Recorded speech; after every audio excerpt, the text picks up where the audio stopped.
ಸಮುದಾಯ ಬಾನುಲಿ ರೇಡಿಯೋ ಮಣಿಪಾಲದ ಕೇಳುಗ ಮಿತ್ರರೇ, ಕನ್ನಡ ಸಾಹಿತ್ಯ ಪರಿಷತ್ ಉಡುಪಿ ಜಿಲ್ಲೆ ಉಡುಪಿ ತಾಲೂಕು ಘಟಕದ ಸಹಯೋಗದಲ್ಲಿ ರೇಡಿಯೋ ಮಣಿಪಾಲ ಸಮುದಾಯ ಬಾನುಲಿ ಅರ್ಪಿಸುತ್ತಿದೆ ಕಥೆ ಕೇಳೋಣ ಸರಣಿ ಕಾರ್ಯಕ್ರಮ.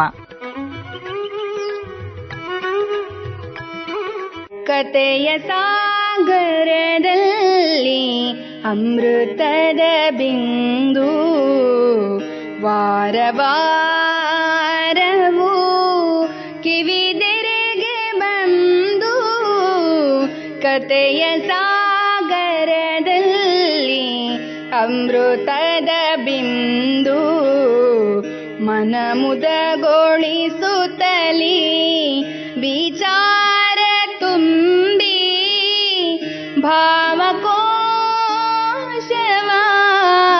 ವಿಸ್ತರಣೆಗೈದು ಮನವ ಮಥನವಗೊಳಿಸಿ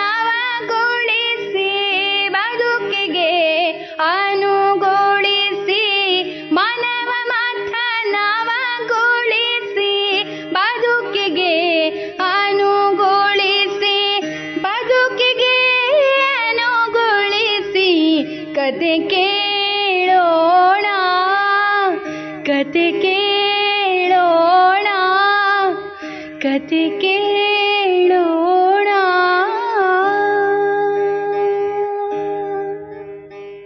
ರೇಡಿಯೋ ಮಣಿಪಾಲ್ ಸಮುದಾಯ ಬಾನುಲಿ ಕೇಂದ್ರದ ಶ್ರೋತೃ ಮಿತ್ರರಿಗೆಲ್ಲ ನಮಸ್ಕಾರ. ಕಥೆ ಕೇಳೋಣ ಸರಣಿ ಕಾರ್ಯಕ್ರಮಕ್ಕೆ ಸ್ವಾಗತ. ಇದೀಗ ಪ್ರಸಾರವಾಗಲಿರುವ ಕಥೆ ಕೇಳೋಣ ಸರಣಿ ಕಾರ್ಯಕ್ರಮದ 179ನೇ ಸಂಚಿಕೆಯಲ್ಲಿ ಕಥೆಗಾರರಾಗಿ ನಮ್ಮ ಜೊತೆಗಿದ್ದಾರೆ ಶಿಕ್ಷಕರಾದ ಜಯ ಭಾರತಿ. ಬನ್ನಿ ಕಥೆ ಕೇಳೋಣ. ಎಲ್ಲ ಶ್ರೋತೃಗಳಿಗೂ ನಮಸ್ಕಾರ. ಕಥೆಯ ಶೀರ್ಷಿಕೆ ಒಂದು ಶವದ ಸುತ್ತ. ತೇಲುತ್ತಿದ್ದ ಹೆಣ ಧಡಕ್ಕನೆ ನೆಟ್ಟಗೆ ಎದ್ದು ಕುಳಿತಾಗ ಮೈಯಲ್ಲಿ ಮುಳ್ಳು ಹರಿದಂತಾಗಿ ಬೆವರಿ ಫಕ್ಕನೆ ಕಣ್ಣು ಬಿಟ್ಟು ಹಾಸಿಗೆಯಲ್ಲಿ ಎದ್ದು ಕುಳಿತಳು ಜ್ಯೋತಿ. ಸುತ್ತಮುತ್ತ ನೋಡಿದಾಗ ಪಕ್ಕದಲ್ಲಿ ಮಕ್ಕಳಿಬ್ಬರು ಆರಾಮವಾಗಿ ಮಲಗಿದ್ದರು. ಕಿಟಕಿಯ ಹೊರಗೆ ನಸು ಬೆಳಕು ಬೀರುತ್ತಿತ್ತು. ಬೀದಿ ದೀಪದ ಬೆಳಕು ಕೋಣೆಯಲ್ಲಿ ಮಂದವಾಗಿ ಹರಡಿತ್ತು. ಹೊರಗೆ ಮರಗಳ ಮೇಲಿಂದ ಪಕ್ಷಿಗಳ ಕಲರವ, ದೂರದಲ್ಲೆಲ್ಲೋ ನಾಯಿಯ ಬೊಗಳುವಿಕೆ, ಕೆಲವು ವಾಹನಗಳ ಸದ್ದು ಕೇಳುತ್ತಾ ಇಷ್ಟು ಬೇಗ ಬೆಳಗಾಯ್ತಾ? 5:30 ಆಗೇ ಹೋಯ್ತು.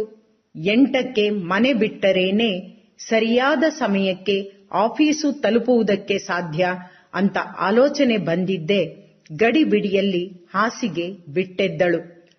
ಬೇಗ ಬೇಗ ತಿಂಡಿಯ ಕೆಲಸ ಮುಗಿಸಿ ಸ್ನಾನ ಎಲ್ಲ ಮುಗಿಸಿ ಸಿದ್ಧಳಾಗಿ ಬಸ್ ಸ್ಟ್ಯಾಂಡಿಗೆ ಓಡಿ ಬಂದ ಬಸ್ಸು ಏರಿ ಆಫೀಸು ತಲುಪಿ ತನ್ನ ಸೀಟಿನಲ್ಲಿ ಉಸ್ಸಪ್ಪ ಅಂತ ಕೂತಿದ್ದೇ ಮತ್ತೆ ನೀರಿನಲ್ಲಿ ಎದ್ದು ಕುಳಿತ ಹೆಣದ ಮುಖ ದುತ್ತೆಂದು ಕಣ್ಮುಂದೆ ಬಂತು.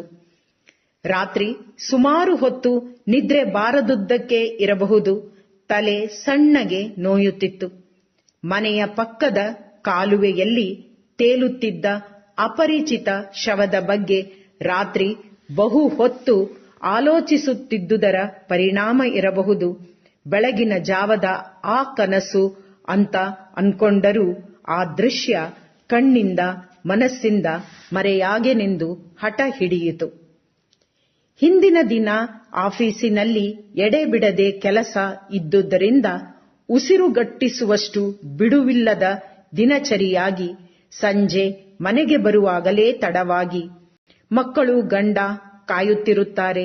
ರಾತ್ರಿಗೆ ಅಡುಗೆ ಏನು ಮಾಡಲಿ ಎಂಬಿತ್ಯಾದಿ ಆಲೋಚನೆಗಳಿಂದ ಬಡಬಡನೆ ಬಸ್ ಸ್ಟ್ಯಾಂಡಿನಿಂದ ನಡೆದು ಮನೆಯ ರಸ್ತೆ ದಾರಿ ತುಳಿಯುತ್ತಿದ್ದವಳಿಗೆ ನೆರೆ ಹೊರೆಗೆ 5-6 ಜನ ಪಕ್ಕದ ಕಾಲುವೆ ಕಡೆಗೆ ಹೋಗುತ್ತಿರುವುದು ನೋಡಿ ಕುತೂಹಲದಿಂದ ಎಲ್ಲಿಗೆ ಹೋಗ್ತಾ ಇದ್ದೀರಾ ಎಂದಾಗ, ಬನ್ರಿ ಮೇಡಮ್, ಚಾನೆಲ್ನಲ್ಲಿ ಏನೋ ಇದೆಯಂತೆ ಅಂದ್ರು. ಕೆಲಸದ ಒತ್ತಡ ಎಲ್ಲ ಮರೆತು ಜ್ಯೋತಿ ಹೋಗುವವರ ಜೊತೆ ಸೇರಿಕೊಂಡು ಚಾನೆಲ್ನ ದಂಡೆ ತಲುಪಿದಳು. ಆಗಲೇ ಡಿಸೆಂಬರ್ ತಿಂಗಳು, ಅಷ್ಟೇನೂ ನೀರು ಇರುವುದಿಲ್ಲ. ಅಂಥದ್ದೇನು ಇದ್ದೀತು ಎಂಬ ಪ್ರಶ್ನೆ ತಲೆಯಲ್ಲಿ ಮೂಡಿತು. ಅಷ್ಟೊತ್ತಿಗೆ ಏನೋ ಸುಳಿವು ಸಿಕ್ಕಿ ಮತ್ತು 3-4 ಜನ ಈ ಗುಂಪಿಗೆ ಸೇರಿಕೊಂಡರು. ಚಾನಲ್ನ ಏರಿ ಮೇಲೆ ನಡೆದಿದ್ದೆ ಪಕ್ಕದ ತೋಟದ ಎದುರಿಗೆ ಇಳಿ ನೀರಿನಲ್ಲಿ ಆ ಕಡೆ ದಂಡೆಗೆ ಹತ್ತಿಕೊಂಡಂತೆ ಮುಳ್ಳು ಕಂಟಿಗಳಿಗೆ ತಾಗಿಕೊಂಡು ಮುಖ ಅಡಿಯಾಗಿ ಉಬ್ಬಿಕೊಂಡು ತೇಲುತ್ತಿದ್ದ ಹೆಣ ಅಸ್ಪಷ್ಟವಾಗಿ ಕಾಣಿಸಿತು. ಗಮನವಿಟ್ಟು ನೋಡುತ್ತಿದ್ದಂತೆ ಹಸಿರು ಸೀರೆ, ಕೆಂಪು ರವಿಕೆ ಕಾಣಿಸುತ್ತಲೇ ಅದೊಂದು ಹೆಂಗಸಿನ ಶವ ಎಂಬುದು ಸ್ಪಷ್ಟವಾಯಿತು. ಅಷ್ಟೊತ್ತಿಗಾಗಲೇ ಸೇರಿರುವ 8-10 ಜನ ಅವರವರ ಕಲ್ಪನೆ, ಊಹೆ, ಅಭಿಪ್ರಾಯಗಳನ್ನು ಹರಿಬಿಟ್ಟರು. ಯಾರೋ ಕೊಲೆ ಮಾಡಿ ಎಸೆದಿರಬಹುದು, ಆತ್ಮಹತ್ಯೆಯಾಗಿರಬಹುದು, ಆಕಸ್ಮಿಕವಾಗಿರಬಹುದು ಇತ್ಯಾದಿ. ಕೆಲವು ಗಂಟೆಗಳ ಮೊದಲೋ ದಿನಗಳ ಮೊದಲೋ ಜೀವಂತವಾಗಿ ನಡೆಯುತ್ತಿದ್ದ, ತನ್ನದೇ ಗುರುತು ಹೊಂದಿದ್ದ ಒಬ್ಬ ಹೆಂಗಸು ಪರದೇಸಿ, ಅಪರಿಚಿತ ಹೆಣವಾಗಿ ಹೇಗೆ ಜನರ ಬಾಯಿಗೆ ಗ್ರಾಸವಾಗುತ್ತಿದ್ದ ಪರಿಗೆ ತೀರಾ ಕೆಡುಕೆನ್ನಿಸಿತು ಜ್ಯೋತಿಗೆ. ಹೆಂಗಸಿನ ಶವ ಎಂದಿದ್ದೇ ಕೇಳಬೇಕೆ, ಎಷ್ಟೆಲ್ಲ ರೋಚಕ ಕಥೆಗಳು, ಕಾಲು ಬಾಲಗಳು ಸೇರಿಕೊಳ್ಳುತ್ತವಲ್ಲ ಎಂದು ಸೋಜಿಗವಾಯಿತು. ಅವಿವಾಹಿತೆಯೋ ವಿವಾಹಿತೆಯೋ, ಯಾರೋ ಅತ್ಯಾಚಾರ ಮಾಡಿ ಕೊಂದು ಎಸೆದಿರಬಹುದೇ, ಪ್ರೇಮಿಯೊಂದಿಗೆ ಓಡಿ ಬಂದು ಮೋಸಕ್ಕೊಳಗಾಗಿ ನಿರಾಶೆಗೊಂಡು ಆತ್ಮಹತ್ಯೆ ಮಾಡಿಕೊಂಡಿರಬಹುದೇ, ಗಂಡನ ಮನೆಯವರ ಉಪದ್ರವಕ್ಕೆ ಬೇಸತ್ತು ನಿರ್ಜನ ಪ್ರದೇಶವನ್ನು ಆರಿಸಿ ಅಣೆಕಟ್ಟಿನಲ್ಲಿ ಧುಮುಕಿರಬಹುದೇ.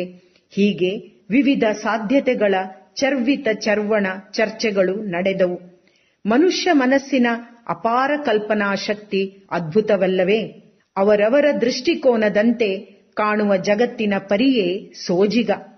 ಇಷ್ಟೆಲ್ಲ ಚರ್ಚೆಗಳು ನಡೆದಿರುವಾಗಲೇ 5:30 ಆಗಿಯೇ ಹೋಯಿತು. ಮನೆಗೆ ಹೋಗಬೇಕು, ಮಕ್ಕಳು ಕಾಯುತ್ತಾರೆ. ನಾನು ಹೋದರೇನೆ ಕೆಲಸದ ಹುಡುಗಿ ಮನೆಗೆ ಹೋಗಲು ಸಾಧ್ಯ ಅಂತ ಯಾರಿಗೂ ಹೇಳದೆ ದಾಪುಗಾಲಿಕ್ಕಿ ಮನೆ ಸೇರಿದಳು. ಅವಳಂತೆಯೇ ಅನೇಕರು ಹೋಗೋಣ ಬರ್ರಿ, ಪೊಲೀಸಿಗೆ ತಿಳಿಸಿರಬಹುದು, ಅವರು ಮಹಜರು ಮಾಡ್ತಾರೆ ಅಂತ ಅವರವರ ದಾರಿ ಹಿಡಿದರು.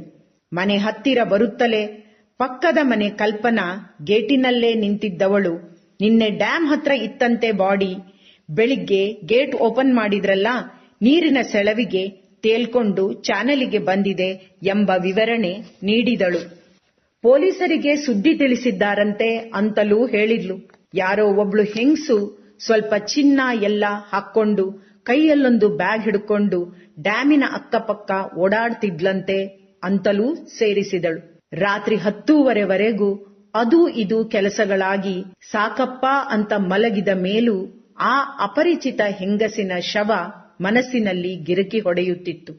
ಅದರ ಫಲವೇ ಇರಬೇಕು ಈ ಕನಸು. ಇದುವರೆಗೂ ಎಂದೂ ಈ ರೀತಿ ಹೆಣಗಳನ್ನು ನೋಡಿರಲಿಲ್ಲ. ಅಜ್ಜಯ್ಯ, ಅಜ್ಜಿ, ಪಕ್ಕದ ಮನೆ ಗಂಗಾಭಾಗಿರಥಿ ಅಜ್ಜಿ ಮತ್ತು ಅಮ್ಮನ ಶವಗಳನ್ನ ಬಿಟ್ರೆ ಎಂದೂ ಬೇರೆ ಮೃತದೇಹಗಳನ್ನೇ ನೋಡಿಲ್ಲ.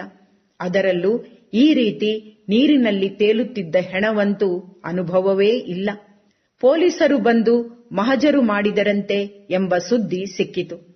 ಯಾರ ಹೆಣ ಎಂಬ ಬಗ್ಗೆ ಏನೂ ಮಾಹಿತಿ ಗೊತ್ತಾಗಲಿಲ್ಲ. ಮನೆ ಬಾಗಿಲಲ್ಲೇ ಇಂಥ ಮನಕಲಕುವ ಘಟನೆ ನಡೆದರೂ ಅನ್ಯಾಯವಾಗಿ ಸತ್ತ ಜೀವದ ಬಗ್ಗೆ ಜಗತ್ತಿಗೆ ಯಾವ ಕಾಳಜಿಯೂ ಇಲ್ಲವಲ್ಲ. ನಿಷ್ಕಾಳಜಿಯ ಜನರಲ್ಲಿ ನಾನೂ ಒಬ್ಬಳಲ್ಲವೇ? ದಿನನಿತ್ಯ ನಡೆಯುವ 100 ಘಟನೆಗಳಲ್ಲಿ ಇದೂ ಒಂದು. 10 ನಿಮಿಷ ಉಪ್ಪು ಖಾರ ಹಚ್ಚಿ ಕಾಲಹರಣ ಮಾಡಲು ಒಂದು ಸಾಧನ ಅಷ್ಟೇ ಎಂಬ ಆಲೋಚನೆ ಬಂದು ಮನಸ್ಸಿಗೆ ಬಹಳ ಕಸಿವಿಸಿ ಎನಿಸಿತು. ನಮ್ಮ ಜೀವನದ ಗಡಿಬಿಡಿಗಳಲ್ಲಿ, ಒತ್ತಡಗಳಲ್ಲಿ ವ್ಯಸ್ತರಾಗಿ ಇನ್ನೊಬ್ಬರ ಕಥೆ ವ್ಯಥೆಗಳ ಬಗ್ಗೆ ಆಲೋಚಿಸುವ ವ್ಯವಧಾನ, ಅನುಕಂಪ, ಸಹಾನುಭೂತಿ, ತಾಳ್ಮೆ ನಮಗಿದೆಯೇ? ಇವಳ ಕಸಿವಿಸಿ ಪದೇ ಪದೇ ಇದೇ ವಿಷಯವನ್ನು ಹೇಳುವುದನ್ನು ಕೇಳಿ ಗಂಡ ಮಧು, ಯಾರೋ ಏನೋ, ನೀನ್ಯಾಕೆ ಇಷ್ಟು ತಲೆ ಕೆಡಿಸ್ಕೊಳ್ತಾ ಇದ್ದೀಯಾ? ಸುಮ್ಮನಿರು, ಪೊಲೀಸರು ಕಂಡುಹಿಡಿತಾರೆ, ಯಾರು ಅಂತ ಗೊತ್ತಾಗುತ್ತೆ ಅಂತ ಸಮಾಧಾನ ಮಾಡಿದ. ಸತ್ತ ಹೆಣ್ಣು ಮಗಳು ಯಾರು, ಹೇಗೆ ಸತ್ತಳೆಂಬ ಮಾಹಿತಿ ಸಿಗಲೂ ಇಲ್ಲ. ಈ ಘಟನೆ ನಿಧಾನವಾಗಿ ಮನಸ್ಸಿಂದ ಮಾಸಿತು. 3 ತಿಂಗಳ ನಂತರ ಮೊನ್ನೆ ಊರಿಂದ ಅಪ್ಪ ಬಂದವರು ಅದು ಇದು ಊರ ಸುದ್ದಿ ಲೋಕಾಭಿರಾಮ ಮಾತನಾಡುತ್ತಾ ನಿನ್ನ ಕ್ಲಾಸ್ಮೇಟ್ ಲಕ್ಷ್ಮಿ ಅಂತ ಒಬ್ಳು ಹುಡುಗಿ ಇದ್ಲಲ್ಲ ಅಂದ್ರು. ಹೌದು, ಅವಳನ್ನು ತೀರ್ಥಹಳ್ಳಿನೋ ಎಲ್ಲೋ ಈ ಕಡೆನೆ ಮದ್ವೆ ಮಾಡಿಕೊಟ್ರಂತಲ್ಲ. PUC ನಂತರ ಅವಳನ್ನು ಮತ್ತೆ ನೋಡ್ಲೇ ಇಲ್ಲ ಅಂದೆ. ಹೌದು, ಗಂಡನ ಮನೆಯಲ್ಲಿ ಏನೋ ಕಷ್ಟ ಅಂತೆ, ಮಕ್ಕಳಾಗ್ಲಿಲ್ಲ ಅಂತ ಗೋಳಾಡಿಸ್ತಿದ್ರಂತೆ. ಇದೇ ಚಿಂತೆಯಲ್ಲಿ ಹುಡುಗಿಗೆ ಸ್ವಲ್ಪ ಮತಿಭ್ರಮಣೆ ಆಗಿತ್ತಂತೆ. ಮನೆಯಿಂದ ನಾಪತ್ತೆ ಆಗಿದ್ಲಂತೆ. ಮೊನ್ನೆ ಅವಳ ಅಪ್ಪ ಪೇಟೆಯಲ್ಲಿ ಸಿಕ್ಕಿದವರು ಈ ಎಲ್ಲ ಹೇಳ್ಕೊಂಡು ಪಾಪ ಬಹಳ ದುಃಖಪಟ್ರು. ಸಂಕಟ ಆಯ್ತು ನೋಡು. ಎಲ್ಲೋ ಹೋಗಿ ಹುಡುಗಿ ಸತ್ಲು ಅಂತ ಜನ ಮಾತಾಡ್ಕೊಳ್ತಿದ್ರು ಅಂದಿದ್ದೇ ಚಾನೆಲ್ನಲ್ಲಿ ತೇಲುತ್ತಿದ್ದ ಹೆಂಗಸಿನ ಶವದ ದೃಶ್ಯ ಕಣ್ಮುಂದೆ ಬಂದು ಅದು ನನ್ನ ಗೆಳತಿ ಲಕ್ಷ್ಮಿಯದ್ದೇ ಇರಬಹುದೇ ಎಂಬ ಅನುಮಾನ ಬಲವಾಗಿ ಶಾಲಾ ದಿನಗಳ ಲಕ್ಷ್ಮಿಯ ಸುಂದರ ಮುಖ, ಮೃದು ವ್ಯಕ್ತಿತ್ವ ಕಣ್ಮುಂದೆ ಬಂದು ಕಣ್ಣೀರು ತುಂಬಿ ದೃಷ್ಟಿ ಮಂಜಾಗಿ ಮಾತು ಹೊರಡಲಿಲ್ಲ. ದಂಗಾಗಿ ಸುಮ್ಮನೆ ಕುಳಿತಳು ಜ್ಯೋತಿ. ಅಪ್ಪ ಹೇಳ್ತಾನೇ ಇದ್ರು, ಸುಮಾರು ಸಾರಿ ನಿನ್ನೊಟ್ಟಿಗೆ ನಮ್ಮ ಮನೆಗೆ ಬಂದಿದ್ದಳು ಪಾಪದ ಹುಡುಗಿ. ಛೇ, ಹೀಗಾಗಬಾರದಿತ್ತು.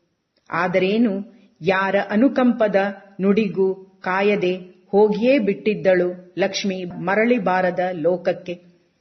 ಹಸಿರು ಸೀರೆ, ಕೆಂಪು ರವಿಕೆಯ ನೀರಿನ ಮೇಲೆ ತೇಲುತ್ತಿದ್ದ ಶವ ಮತ್ತೊಮ್ಮೆ ಕಣ್ಮುಂದೆ ಬಂದು ಕುಸಿದು ಕುಳಿತಳು ಜ್ಯೋತಿ. ಅದು ನನ್ನ ಪ್ರೀತಿಯ ಲಕ್ಷ್ಮಿಯ ಶವ ಆಗದೇ ಇರಲಿ ದೇವರೇ ಎಂದು ಮನಸ್ಸು ಮತ್ತೆ ಮತ್ತೆ ಮತ್ತೆ ಮತ್ತೆ ಕಾಣದ ದೇವರನ್ನ ಪ್ರಾರ್ಥಿಸುತ್ತಲೇ ಇತ್ತು. ಎಲ್ಲ ಶ್ರೋತೃಗಳಿಗೂ ಈ ಕಥೆಯನ್ನ ಕೇಳಿದ್ದಕ್ಕೆ ಮತ್ತೊಮ್ಮೆ ನಮಸ್ಕಾರಗಳು. ಕೇಳುಗರೆ, ಇದುವರೆಗೆ ಕಥೆ ಕೇಳೋಣ ಸರಣಿ ಕಾರ್ಯಕ್ರಮದಲ್ಲಿ ಸ್ವರಚಿತ ಕಥೆಯನ್ನು ವಾಚಿಸಿದವರು ಶಿಕ್ಷಕರಾದ ಜಯ ಭಾರತಿ. ಕನ್ನಡ ಸಾಹಿತ್ಯ ಪರಿಷತ್ ಉಡುಪಿ ಜಿಲ್ಲೆ ಉಡುಪಿ ತಾಲೂಕು ಘಟಕದ ಸಹಯೋಗದಲ್ಲಿ ರೇಡಿಯೋ ಮಣಿಪಾಲ ಅರ್ಪಿಸುತ್ತಿರುವ ಕಥೆ ಕೇಳೋಣ ಸರಣಿ ಕಾರ್ಯಕ್ರಮ ಇಲ್ಲಿಗೆ ಮುಕ್ತಾಯವಾಯಿತು. ಮುಂದಿನ ಕಥೆ ಕೇಳಲು ಮತ್ತೆ ಭೇಟಿಯಾಗೋಣ.